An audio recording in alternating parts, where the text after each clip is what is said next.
Welcome back. It is The Conversation, and it is Adrienne Lawrence. And this time, I'm bringing you the executive director of the National Black Justice Coalition. That's a civil rights organization dedicated to the empowerment of Black LGBTQ plus people, including people living with HIV/AIDS. That is Mr. David Johns. Thank you for joining us, David. Thank you for having me again, Adrienne. Yes, David. So there has been a lot going on. It has really been a number for a number of us, particularly when it comes to Supreme Court decisions. So I'm just going to open the floor and ask you, what has resonated with you most? At least two things that resonated with me. I've spent a lot of time thinking about the implications of the war on drugs and the fact that one of the, let's just assume, unintended consequences of the war on drugs was the removal of Black men from households and the Black community. And I worry greatly about the criminalization of birthing bodies, in particular non-white birthing bodies, being criminalized for something that is required to reproduce our social order.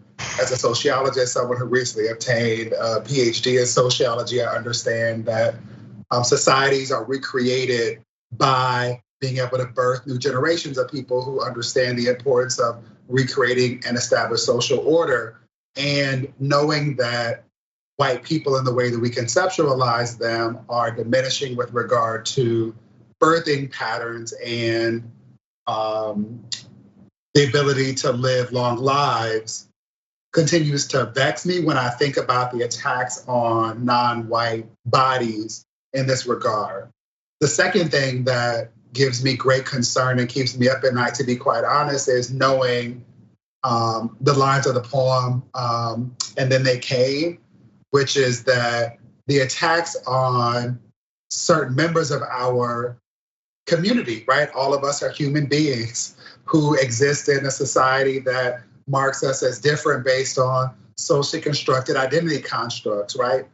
What it means for me to be a Black, same gender loving man is imagined. It's something that's been created by people over time to reference certain spaces that I'm supposed to occupy socially, politically, economically, and being mindful of the fact that there have been concerted and consistent efforts to attack, marginalize, and at most exterminate particular members of our community. Vexes me knowing that once they are done with particular segments of our community, they'll come for others of us as well. Yep, and I think that has definitely been something that at least should resonate with so many people. The fact is that when they go after a particular group, they are hoping for your silence. And when you are silent, then they come after you. And so it's a very constructed, almost eradication and genocide. And we've seen that with a lot of people and groups over our society in various different cultures.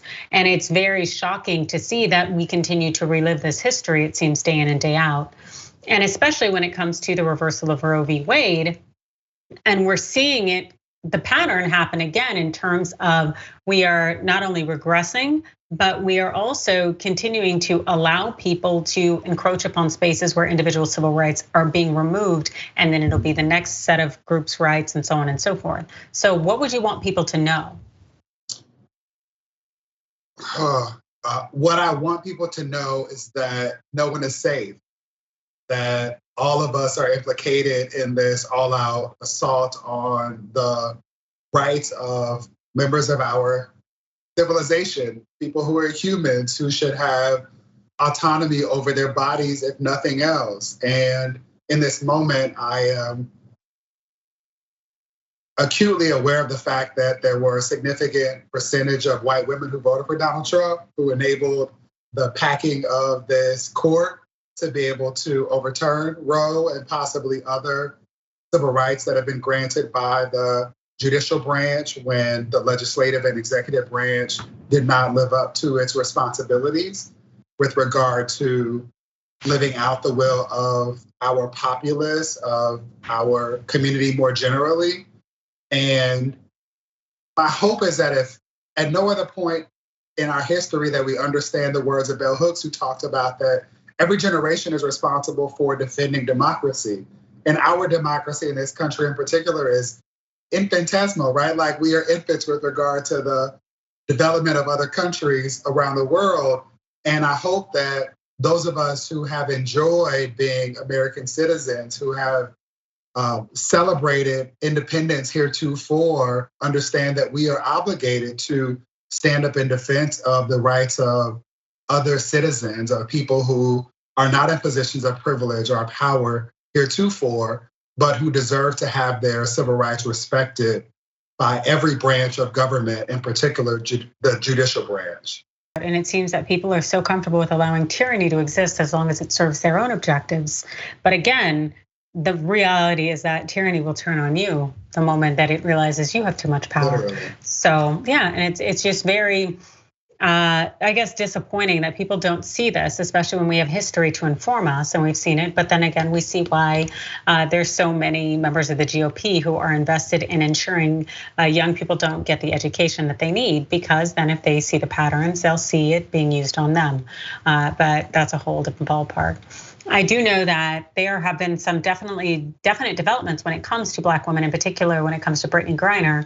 And the fact is that we know she is in the middle of her trial there in Russia, her being held, being a Black queer woman, and also on drug charges where she could face up to 10 years, probably minimum in prison there, which is very scary. And we understand that the letter that she wrote to President Biden was essentially pleading for her safety because she fears she will never come home, and I fear that as well. And so when it comes to uplifting voices and ensuring people are safe, it seems that Black women are the least of us, as we've seen Malcolm X make that clear. And when it comes to Brittney Griner, what do you think people are missing? I think they're missing that she's a Black woman who is assumed to be responsible for and capable of bearing all of what society will throw at her, and missing her humanity at the same time. I spent a lot of hours thinking about and listening to the interview between her wife and Robin Roberts. It wasn't Robin Roberts, it was Oprah's best friend, Gail, Gail King, where she talked about what it meant to miss her partner and to worry about her safety. And I spent a lot of time thinking about what it would mean for Brittney Griner to exist in a world where her Black womanness and her queerness were things that made her disposable. And what I know now in this moment is that we can't trust anything that comes out of the Russian government, that we should have already been concerned about the allegations against Brittney Griner. And those of us who understand the sting of stigma should be committed to ensuring that she is returned home safely. To think about her being at the top of her career, at the height of entrepreneurship with regard to what Black women are capable of, and for her to be susceptible to being a victim of the criminal system in Russia leaves me confounded and frustrated and angry. And my hope is that this administration, Joseph Robinette Biden Jr. in particular, is doing all that they can to ensure that she is returned safely to her family as soon as possible. Absolutely, and I see you're calling out full names, so I know you're telling the truth. But when it comes to also with Brittney Griner, she is at the peak of intersectionality. The fact is that the moment I remember that they said, by the way, it came from Russia releasing it on their media to let us know as Americans that they had her. And the moment that they announced that news about being about drugs, I saw so many white Americans who were out here protesting George Floyd were like, yeah, she got caught with drugs. They were so easy and so willing to believe that this Black woman had drugs on her. And then on top of that, refusing to recognize her vulnerability, also being queer in a country that does not respect queer rights or human rights for that matter. And then also being a woman by virtue of the fact that she was over there playing basketball because she is not paid her worth here in the United States. Right. Again, epitome of intersectionality. And then also seeing Biden, which I completely understand, people do what they need to do. But the United States gambled to let go one of the few assets that they had were for Russian assets for another trade. And as I understand, the US has one other Russian asset in its possession, a gentleman kind of known as, he's an arms dealer. That's right. Let's just say that. And so if the US wanted to make a trade, it could, but will it? Because I really feel that this represents how the US treats Black women. That's right. And that's what Brittney Griner represents. And all of this was made public before the war on the Ukraine was made public to all of us. Remember, this was not a war before. It was recently proclaimed as a reclamation of land that Russia believes was ceded to them some time ago. So all of this should not be lost on us. And the fact that a Black woman is made to be a political pawn is not new to us. This is something that we've seen before. We've seen this movie play out time and time again. And we should do all that we can to make sure that this Black woman, that our sisters return home as safely as possible. Absolutely, and something that always resonates with me, because I only saw it once and I saw it on CNN, is that when Biden, in his first year, when he called Putin a murderer, Putin responded back in Russian, essentially saying, "You're calling me a murderer, look how you treat your blacks." And there was one woman, a white woman, who was doing the translations on CNN, and they only played that clip once, but I watched it. And she told the truth about it.